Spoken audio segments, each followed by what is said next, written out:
का first chapter लेके चलना शुरू कर रहे हैं। वो है लाइट का रिफ्लेक्शन फिनोमेना एंड लाइट का ही रिफ्लेक्शन फिनोमेना इसमें पढ़ने जा रहे हैं। टफ चैप्टर है, अच्छा खासा टफ चैप्टर है। तो स्टार्टिंग करते हैं लाइट वर्ड से कि लाइट वर्ड क्या है। क्या कोई भी चीज़ हमें बिना लाइट के विजिबल हो सकती है? नहीं, हमें कोई भी चीज़ बिना लाइट के कभी भी विजिबल नहीं हो सकती। ये सारा सामान यहीं पड़ा है, ये कुर्सी यहीं है, ये फैन यहीं है, लेकिन अगर लाइट ऑफ है, सारी सनलाइट भी नहीं है और लाइटें सारी ऑफ है, तो हम चीज़ों को देख नहीं सकते। हम इन्हें देख कैसे पाते हैं? जब भी लाइट इनसे टकराती है, चाहे वो बल्ब वाली लाइट हो, ट्यूबलाइट वाली लाइट हो या बाहर सन की लाइट हो, किसी से भी जब भी लाइट इनसे टकराती है, इनसे रिफ्लेक्ट होती है, एल वाला रिफ्लेक्ट होती है, और रिफ्लेक्ट होने के बाद हमारी आइज तक पहुंचती है, तो विजिबल हो पाती है वो चीज़ें। तो पहले ही पैराग्राफ में एनसीईआरटी में ही आपके लिए क्वेश्चन है कि how what makes things visible, क्या चीज़ है जो हमें थिंग्स को विजिबल बनाती है, यानी हम चीज़ों को देख पाते हैं, ऐसा क्या है?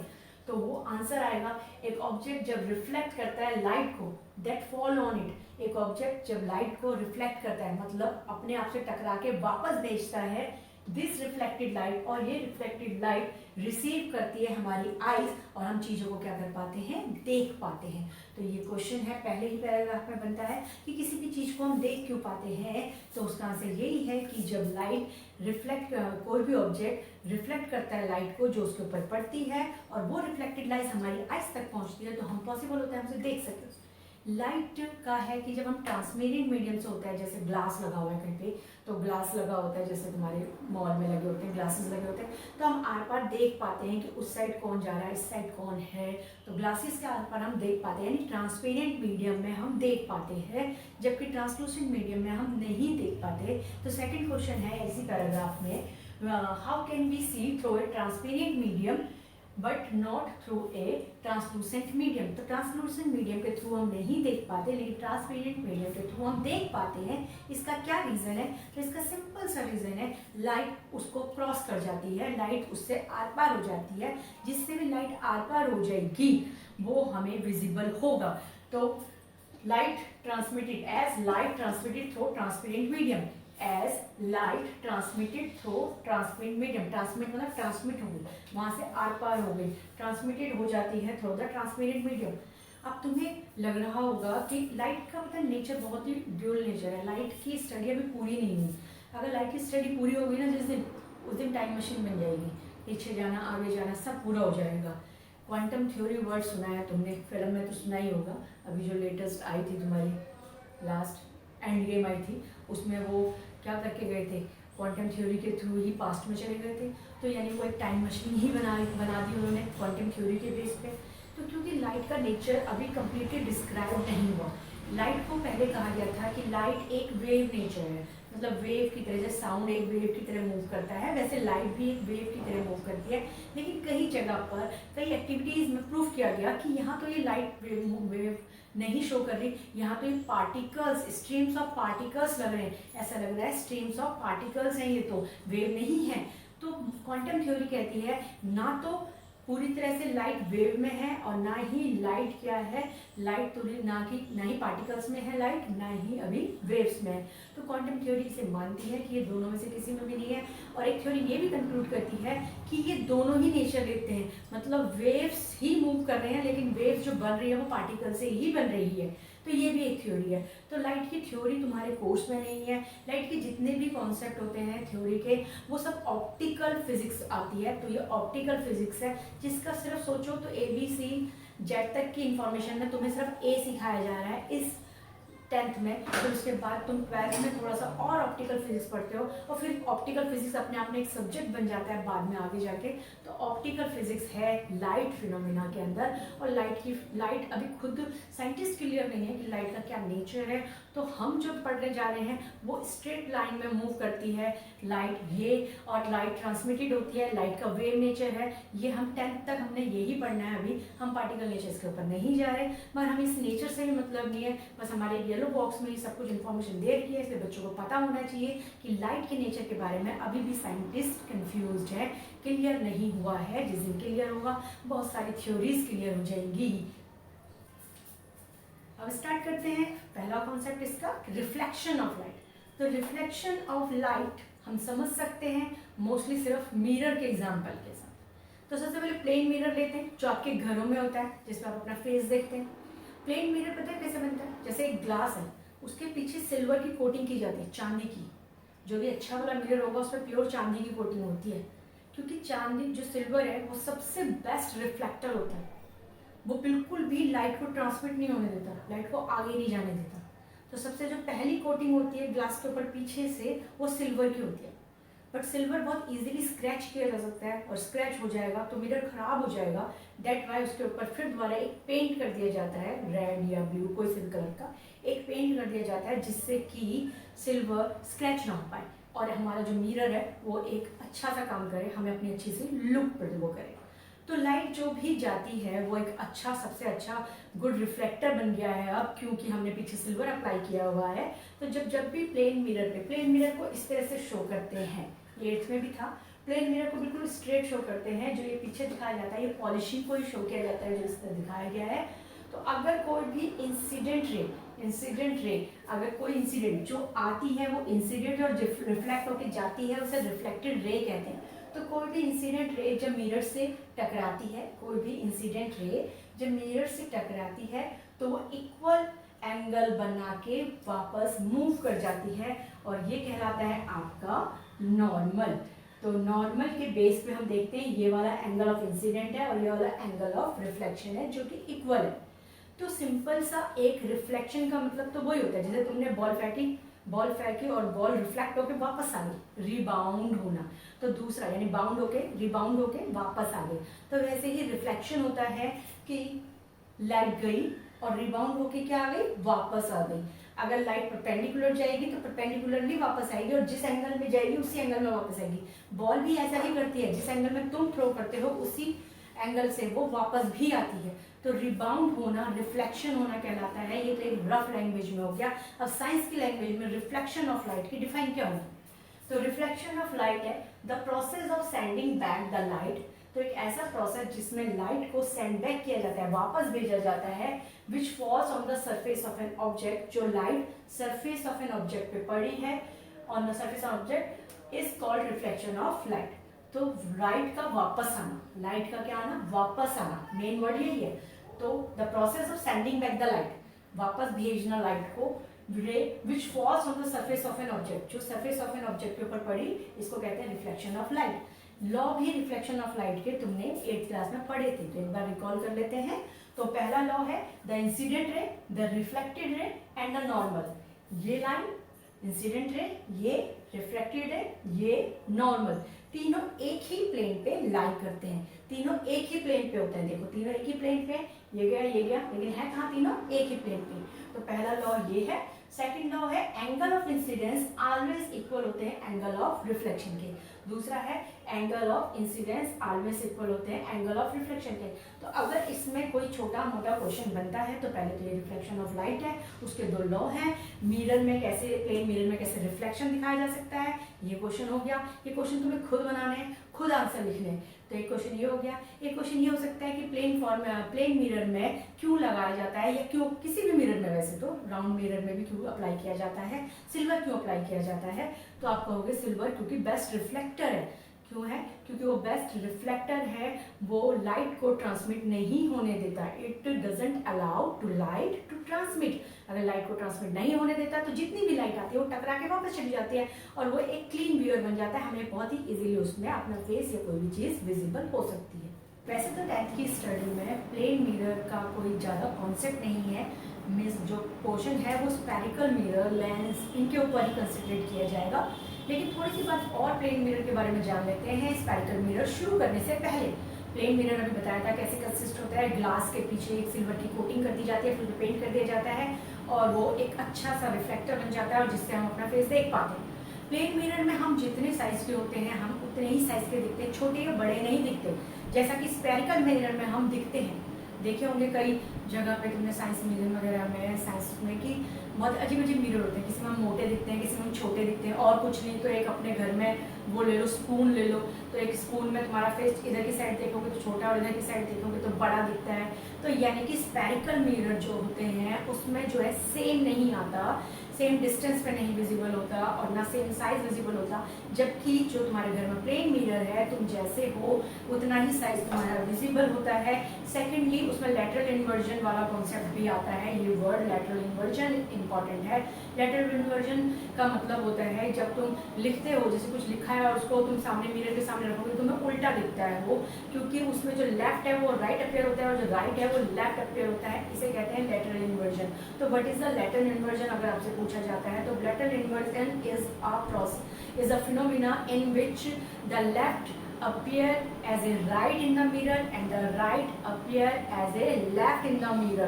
ये जितनी भी डिफाइंस मैं बोल रही हूँ ये तुम्हें रिटर्न में लिखनी है अपने लिए। तो लैटरल इन्वर्जन क्या है? एक ऐसा फिनोमेना है मिरर का जिसमें लेफ्ट अपेयर होता है राइट साइड में और राइट अपेयर होता है लेफ्ट साइड में, तो ये लैटरल इन्वर्जन है।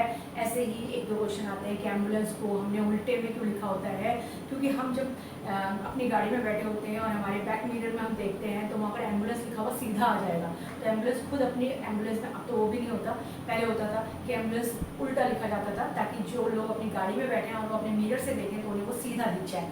अब नहीं होता, तो इट्स ओके। तो मेन वन वर्ड है लैटरल इन्वर्जन। और प्लेन मिरर में क्या है? प्लेन मिरर सेम साइज बनाता है, लैटरल इन्वर्जन शो करता है सेम डिस्टेंस पे ही इमेज बनती है। अब आती है स्फेरिकल मिरर के कॉन्सेप्ट में। एज्यूम करो तुम्हारे पास एक बॉल है कांच की, जैसे तुम्हारी कौन सी बॉल होती है एंड वो होती है प्लास्टिक वाली बॉल होती है, वैसे सोचिए कांच की बॉल एज्यूम कर लिया। उस कांच की बॉल में से साइड में से ऐसे कट कर दिया तो एक ऐसी जी शेप आई जैसे तुम्हारा स्पून, तुम्हारे स्पून में ऐसी जी शेप आती है, तो ऐसी सी एक शेप आई, तो ये स्फेरिकल मिरर है। अगर मैंने इस तरफ पेंट कर दिया, इस तरफ पेंट कर दिया तो ये वाला हिस्सा रिफ्लेक्टिंग सरफेस होगा, मतलब तुम्हारा फेस यहाँ से दिख सकता हो, छोटा बड़ा बाद में सोचेंगे, दिख सकता होगा। जैसे कि तुम्हारा प्लेन मिरर होता है उसमें इस तरफ अगर रेड पेंट किया जाता है या वो किया जाता है, सिल्वर की कोटिंग की जाती है, तो तुम्हारा फेस इस तरफ देखता है, तो जिस साइड आपका फेस दिखता है उसे रिफ्लेक्टिंग सरफेस कहते हैं। उसे क्या कहते हैं? Reflecting surface. तो वैसे ही जब आपने काटा तो ऐसे कटा, अगर आपने इस तरफ पेंट कर दिया, इस तरफ आपने सिल्वर की कोटिंग कर दी, तो इस तरफ वाला क्या बन गया? Reflecting surface. अगर उल्टा कर दिया कि इस तरफ आपने पेंट कर दिया तो इस तरफ वाली साइड क्या बनेगी? Reflecting surface. ये दो तरह के मिरर्स हैं स्फेरिकल मिरर। तो पहले तो स्फेरिकल मिरर क्या होता है? अभी हमने बताया कि एक होलो ग्लास में से, एक होलो स्फेरिकल ग्लास में से अगर हम कट कर दें, कोई पार्ट कट कर दें, तो उससे जो मिरर बनते हैं वो स्फेरिकल मिरर्स होते हैं। ये तो हमारी डिफाइन हो गई। तो जो इस तरह से यहाँ पर गहराई में जिसका रिफ्लेक्टिंग सरफेस होगा, जब मैं जिसमें पेंट यहाँ कराया होगा वो कॉनकेव, क्योंकि गहराई केव के मतलब गहराई यानी गुफा जैसा, तो जिसका रिफ्लेक्टिंग सरफेस एक ऐसा होगा वो होगा कॉनकेव, और जिसका रिफ्लेक्टिंग सरफेस ये होगा वो होगा कॉन्वेक्स यानी उभरा हुआ। तो जैसा कि अब है ये डिफाइन है तुम्हारे लिए। तो स्फेरिकल मिरर एक ऐसा मिरर है, a mirror whose reflecting surface, जिसका रिफ्लेक्टिंग सरफेस एक पार्ट है एक होलो स्फीयर ऑफ ग्लास का, जिसका जो रिफ्लेक्टिंग सरफेस तुमने बनाया वो एक पार्ट है किसका? एक होलो स्फेरिकल ग्लास का। तो एक होलो स्फेरिकल ग्लास में से जब तुमने कट किया तो वो जिसका तुमने रिफ्लेक्टिंग सरफेस जब बना तो वो जो रिफ्लेक्टिंग सरफेस है वो मिरर कहलाता है। जो भी रिफ्लेक्टिंग सरफेस है वो मिरर कहलाता है। तो a mirror whose reflecting surface is the part of hollow sphere of glass is called spherical mirror. तो स्फेरिकल मिरर दो टाइप के होते हैं, कॉनकेव मिरर और कॉन्वेक्स मिरर। कॉनकेव जिसमें गहराई होती है, तो दिस वन कॉनकेव, जिसमें इसका जो पीछे पॉलिश किया है वो पीछे वाली साइड में किया है, गहराई वाली साइड में नहीं किया।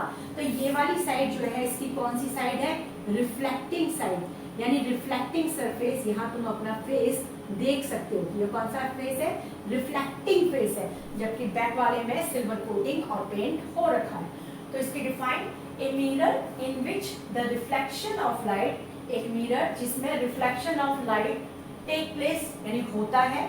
ये तो एक मिरर जिसमें रिफ्लेक्शन ऑफ लाइट होता है कॉनकेव सरफेस में। कॉनकेव मतलब गहराई वाले सरफेस में रिफ्लेक्शन होता है, उभरे हुए में नहीं होता, गहराई वाले में होता है रिफ्लेक्शन। बेंडिंग सरफेस तुम्हारे लिए लिखा है कि कॉनकेव का मतलब है गहराई वाला, तुम्हारे लिए यही काफी कि कॉनकेव में गहराई वाला है, ये याद रखना है। ठीक है। तो a mirror in which the reflection of light take place, एक ऐसा मिरर जिसमें लाइट का जो रिफ्लेक्शन होता है वो कॉन्केव सरफेस में होता है, उसे कहते हैं आप क्या कहते हैं उसे, कॉन्केव मिरर। सेम ही कॉन्वेक्स मिरर की भी डिफाइन होगी, तो सेम लिखेंगे a mirrors reflection surface take place at the, यहां से चेंज होगा, इसमें क्या करेंगे एट द कॉन्वेक्स सरफेस, क्या लिख देंगे आप, एट द कॉन्वेक्स सरफेस।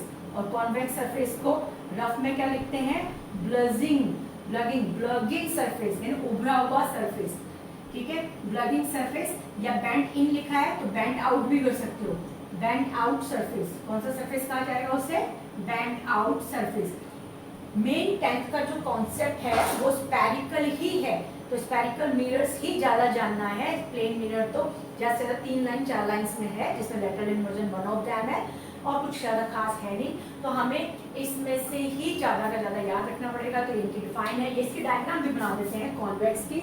इस बार कॉन्वेक्स है तो उसका पेंट कहाँ हो रखा होगा, गहराई वाले में पेंट होगा, और जो उसका रिफ्लेक्टिंग सरफेस है जिसपे रिफ्लेक्शन होगा वो रिफ्लेक्शन कहाँ होगा, इस बार इस वाले हिस्से में होगा, यानी ब्लगिंग आउट, यानी कि बेंट आउट, उभरे वाले हिस्से में, जिसे कॉन्वेक्स भी कहते हैं। अब तुम्हें साइंस में याद रखना है, तो तुम्हें याद रखना है जो कॉन्केव है वो गहरा, और जो कॉन्वेक्स मतलब है वो उभरा हुआ। तो कॉन्वेक्स सरफेस में, तो जिसका रिफ्लेक्टिंग सरफेस कॉन्वेक्स सरफेस हो वो कॉन्वेक्स मिरर, जिसका रिफ्लेक्टिंग सरफेस कॉन्केव हो, जो रिफ्लेक्टिंग मिरर वो होता है, कॉन्केव मिरर वो होता है जिसका रिफ्लेक्टिंग सरफेस क्या हो, कॉन्केव हो। स्पेरिकल मिरर की और डिटेल्स जानते हैं। तो फर्स्ट ऑफ ऑल ये कभी बताया था कि होलो ग्लास में से अगर कोई हिस्सा कट कर दिया जाए, जिस तरह से अगर ये होलो ग्लास है, एक होलो स्पेरिकल ग्लास है और उसमें से ये हिस्सा कट कर दिया गया, तो ये हिस्सा इतना बचा है जो वो स्पेरिकल मिरर्स होते हैं। और पेंट पे डिपेंड करता है, पॉलिशिंग पे डिपेंड करता है, अगर इस साइड पॉलिशिंग हुई तो कॉन्वेक्स होंगे, और अगर इस साइड पॉलिशिंग हुई तो कॉन्केव होंगे। तो ये वाला हो गया, तो इस तरफ अंदर की तरफ पॉलिशिंग हुई है, दैट वाई ये कॉन्वेक्स है, और बाहर की साइड पॉलिशिंग हुई है, इसलिए ये कॉन्केव मिरर है। तो 2 टाइप के मिरर हो गए। अब ये पढ़ते हैं 6 टर्म्स आती है इनके नाम के सहित, जिसमें तुम्हें ये 6 की 6 टर्म्स की डिफाइन भी पता होनी चाहिए, जिसमें 3 अभी मेंशन कर रहे हैं। ये है सेंटर, ये है तुम्हारा प्रिंसिपल एक्सिस, P से लेकर C तक, ये प्रिंसिपल एक्सिस कहलाता है। ये है पोल, P पोल को रिप्रेजेंट करता है। तो ये 3 टर्म्स हैं, centre, principal axis and pole. Okay है, अब स्टार्ट करते हैं पहले सेंटर। ये सेंटर क्या है, देखो अगर ये होलो स्फीयर है तो ये सेंटर इस होलो स्फीयर का भी तो सेंटर है, ये सेंटर इस होलो स्फीयर का भी तो सेंटर है, जिसका ये मिरर एक पार्ट है, जिसका ये मिरर एक पार्ट है। तो ये ही डिफाइंस में वर्ड्स आएंगे। सेंटर ऑफ कर्वेचर, और बोलते क्या सीखो, centre of curvature, full name इसका है सेंटर ऑफ कर्वेचर। तो centre of curvature is the centre of hollow sphere. तो सेंटर ऑफ कर्वेचर होता क्या है, सेंटर ऑफ होलो स्फीयर होता है ऑफ ग्लास का, of which mirror is a part, जिसका मिरर एक पार्ट होता है। ये सारी डिफाइंस याद होनी चाहिए, बहुत इंपॉर्टेंट है। तो centre of curvature is the centre of hollow sphere of glass of which the mirror is a part, जिसका मिरर एक पार्ट है। सेकेंडली आता है आपका P, जो कि फुल फॉर्म है उसकी पोल। तो सेंटर ऑफ स्पेरिकल मिरर, तो ये स्पेरिकल मिरर का सेंटर है। देखो जैसे ये स्पेरिकल मिरर है, तो यहाँ जो इसका सेंटर है ये पोल कहलाता है। तो ये क्या है, अगर ये मिरर है, क्योंकि अब वो ग्लास तो दिख ही नहीं रहा ना, वो ग्लास तो तोड़ दिया हमने, काट दिया, काट के वो पोर्शन तो हटा दिया, अब पोर्शन तो सिर्फ हमें ये कर्व दिख रहा है। तो इस कर्व मिरर का जो सेंटर है वो पोल कहलाता है। तो इसकी डिफाइन सबसे छोटी होती है, तो आपके लिए सेंटर ऑफ स्पेरिकल मिरर, तो स्पेरिकल मिरर का जो सेंटर है वो कहलाता है पोल। अब आता है प्रिंसिपल एक्सिस क्या होता है, सिंपल सा यहीं से दिख रहा है प्रिंसिपल एक्सिस, एक लाइन जो सेंटर से पोल तक जाती है उसे कहते हैं प्रिंसिपल एक्सिस। तो the straight line passing through the centre of curvature, तो एक स्ट्रेट लाइन जो पास होती है सेंटर ऑफ कर्वेचर से and pole of spherical mirror से, उसे कहते हैं प्रिंसिपल एक्सिस। तो जो डिफाइन है वो P और C, PC एक तरह से क्या है आपका प्रिंसिपल एक्सिस।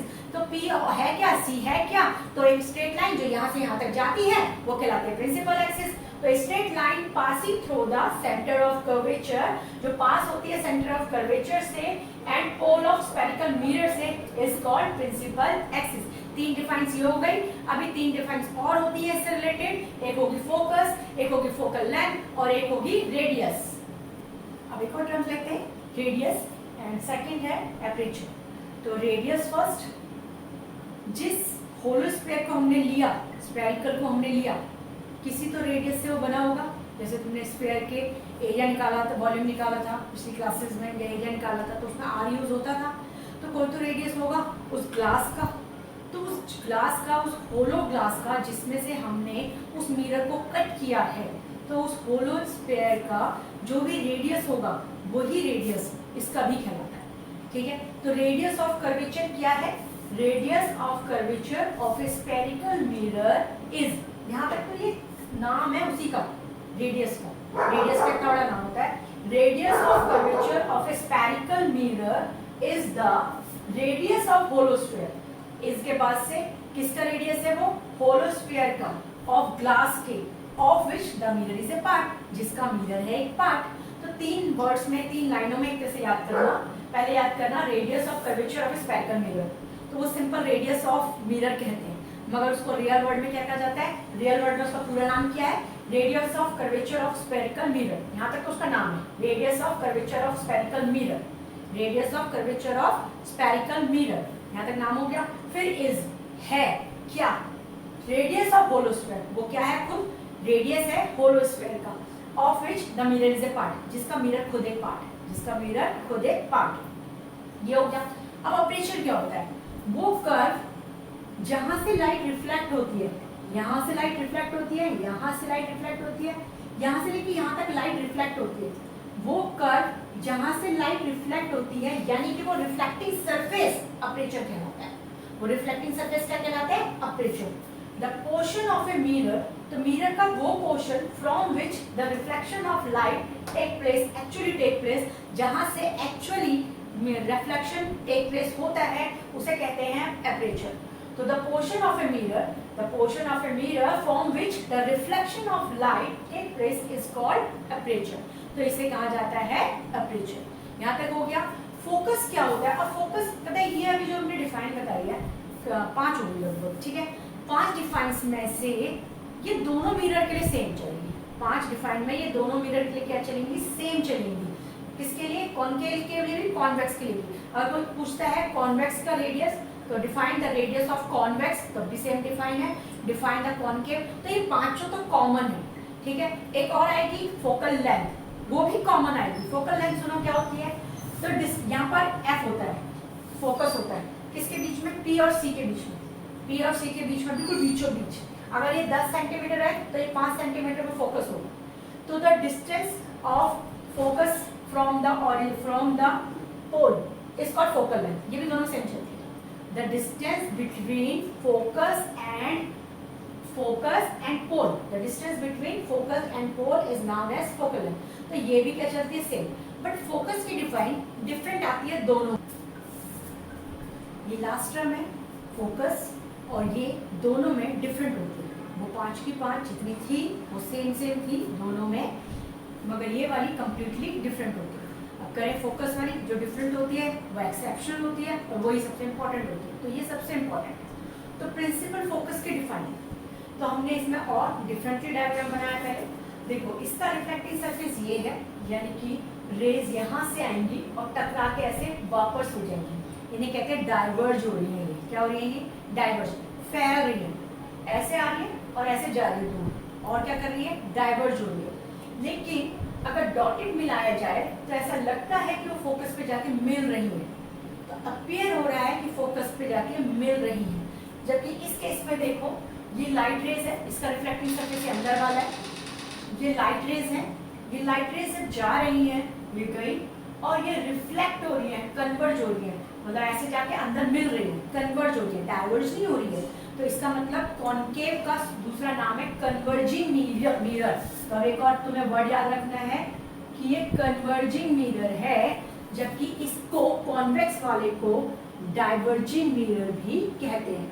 तो ये डाइवर्जिंग क्यों कहलाता है? क्योंकि इसमें जो रिफ्लेक्टिंग सरफेस जो लाइट रेज रिफ्लेक्ट करती हैं वो डाइवर्ज होती हैं, जबकि इस पे जो रिफ्लेक्टिंग सरफेस पे जो लाइट रेज आती हैं वो कन्वर्ज होती हैं, मतलब कन्वर्ज होकर मिल जाती हैं।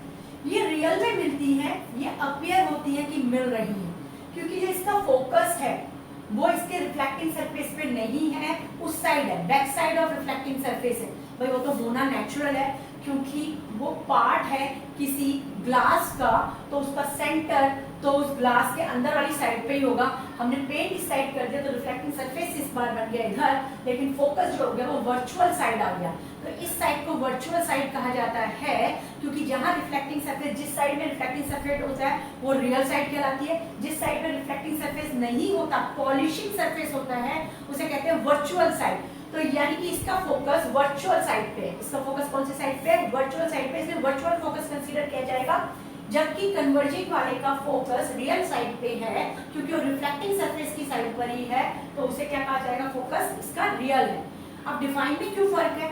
सिंपल सी बात है कि इसकी जो लाइट रेज है वो यहाँ मीट कर रही है, एक्चुअली मीट कर रही है, जबकि जो इसकी लाइट रेज है वो रिफ्लेक्शन के बाद लग रहा है कि वहां मीट कर रही है, जब हमने आर्टिफिशियली उसे ज्वाइन कर दिया, जबकि उसकी लाइट रेज जो रियल वाली है वो तो डाइवर्ज होकर दूर दूर चली गई। लेकिन अगर हम उस लाइट रेज को जो डाइवर्ज हो रही है, अगर उसे डॉटेड करके पीछे मिलाएं, वर्चुअली मिलाएं, तो वो फोकस पे ऐसा लगता है मिल रही है। तो इसलिए दोनों की डिफाइन थोड़ी अलग हो जाती है। तो उसमें नाम सहित आता है define focus of concave mirror या define focus of convex mirror, ऐसे वर्ड आएगा। तो जैसे अगर इसको कहते हैं तो द प्रिंसिपल फोकस, जो प्रिंसिपल फोकस है कॉन्वेक्स मिरर का, वो इज ए पॉइंट, वो एक पॉइंट है। तो एक पॉइंट है किस पर? प्रिंसिपल एक्सिस पर। वो एक पॉइंट है प्रिंसिपल एक्सिस पे, टू विच, जिस पर all the light rays appear to meet, सारी लाइट रेज लगता है कि मिल रही है, मिलती नहीं है, लगता है कि मिल रही है आफ्टर रिफ्लेक्शन के बाद ऐसा लगता है कि वो मिल रही है लेकिन मिलती नहीं है। तो डिफाइन देखो, बहुत इजी वर्ड्स में होते हैं, इन्हीं के नाम है सारे के सारे। प्रिंसिपल फोकस, पहले तो प्रिंसिपल फोकस है कॉन्वेक्स मिरर, यहाँ तक तो नाम है, एफ का नाम है, एफ को फुल फॉर्म में ये कहेंगे principal focus of convex mirror. तो principal focus of convex mirror है क्या? इज ए पॉइंट, एक पॉइंट है किस पर? प्रिंसिपल एक्सिस पे, टू विच, जिस पर क्या होता है? All light rays appear to meet after reflection, जिस पे लगता है कि सारी लाइट रेज मिल रही हैं रिफ्लेक्शन के बाद। क्लियर? ऐसे इस तरह देखो, principal focus of a concave mirror, ये तो नाम हो गया। इज ए पॉइंट, एक पॉइंट है प्रिंसिपल एक्सिस पे, टू विच, जिस पे all light rays actually meet. ध्यान से देखो, तो सिर्फ एक्चुअली एंड अपीयर वर्ड अलग आ रहे हैं, बाकी सब कुछ तो सेम है। तो एक्चुअली मीट आफ्टर रिफ्लेक्शन, ये एक्चुअली मीट करते हैं आफ्टर रिफ्लेक्शन, और इसका फोकस रियल होता है, जबकि इसका फोकस क्या होता है? वर्चुअल होता है। ये टर्म्स आप अच्छे से